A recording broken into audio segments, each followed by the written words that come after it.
In this video, I'm going to discuss our Overdrive ebook platform, which allows you to read books online, whether it be your Chromebook, your phone, or a Kindle device. On the library website, you'll notice across the top, the reading menu here, it has a drop down, and if you click on Overdrive ebook, on that drop down menu, then it takes you to the login page. A couple of things to notice about the login page.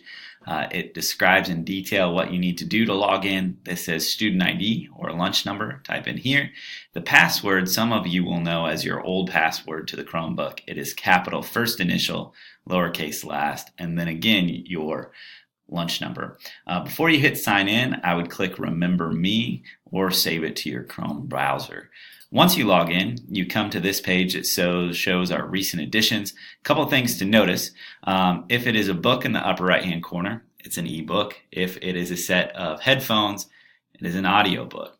It's very easy to check the book out. You hover over the top, you hit borrow. If it's already been checked out, you place a hold.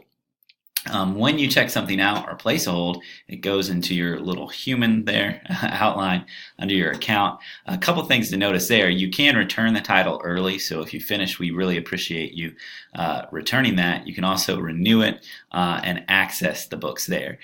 If it is a Kindle version, this is also where you would send it to Kindle.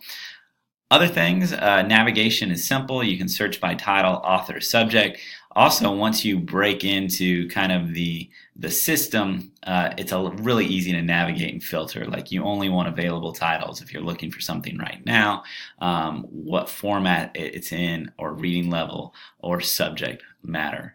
All of those things are available. It's a great system. I really love using it, especially on my phone or my Kindle device. That is Overdrive eBooks. You might notice at the top there's a new app, which I'll cover in a different video.